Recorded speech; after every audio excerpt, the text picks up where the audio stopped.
மக்கள் நீதி மய்யத்தின் கட்சியின் தலைவர் கமல்ஹாசன் வருகிற ஜூலை மாதம் ராஜ்யசபா எம்பியாக பதவியேற்பார் என கட்சியின் மாநில துணைத் தலைவர் தங்கவேலு தெரிவித்திருக்கிறார்.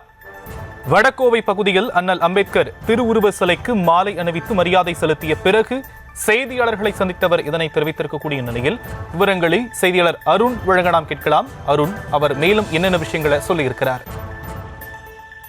வணக்கம். அதாவது ஏற்கனவே கடந்த தேர்தலின் பொழுது மக்கள் நீதி மய்யம் கட்சி திமுகவுடன் கூட்டணியில் இணையும் பொழுது திமுகவில் ராஜ்யசபா எம்பி பதவியானது மக்கள் நீதி மய்யம் கட்சிக்கு ஒரு சீட்டு வழங்கப்படும் என்று உறுதியளிக்கப்பட்டிருந்தது. அந்த அடிப்படையில மக்கள் நீதி மய்யம் கட்சியின் தலைவர் நடிகர் கமலஹாசன் அந்த பதவியை ஏற்பார் என கூறப்பட்டிருந்த நிலையில இன்றைய தினம் வடகோவை பகுதியில அண்ணல் அம்பேத்கரின் ஜெயந்தி விழாவானது கொண்டாடப்பட்டது.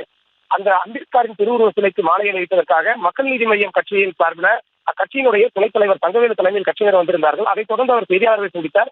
அந்த செய்தியாளர்கள் சந்திப்பின் போது அவரிடம் எழுப்பப்பட்ட கேள்வியின் போது அவர் மக்கள் நீதி மய்யம் கட்சியின் தலைவர் கமலஹாசன் தற்பொழுது படப்பிடிப்பிற்காக தற்போது அமெரிக்காவில் இருப்பதாகவும், அமெரிக்காவில் இருந்து அவர் வந்த பிறகு வருகிற ஜூலை மாதத்தில் அவர் ராஜ்யசபா எம்பியாக பதவி ஏற்பார் என்று தெரிவித்திருக்கிறார். அதே போன்று ஏற்கனவே கட்சி நிர்வாகிகள் அனைவரும் ஏகமனதாக நடிகர் கமலஹாசன் கட்சியின் தலைவராக இருக்கக்கூடிய கமலஹாசன் அந்த ராஜ்யசபா எம்பியாக பொறுப்பேற்க வேண்டும் என தீர்மானம் நிறைவேற்றி இருப்பதாகவும், அந்த அடிப்படையில் அவர் அமெரிக்காவில் இருந்து திரும்பியவுடன் அவர் ராஜ்யசபா எம்பியாக அவர் பதவி ஏற்பது உறுதி என்றும் அவர் தெரிவித்திருக்கிறார். இந்த சூழல்ல ராஜ்யசபா எம்பியாக கமலஹாசன் பதவி ஏற்பார் என்பது உறுதியாகிறது.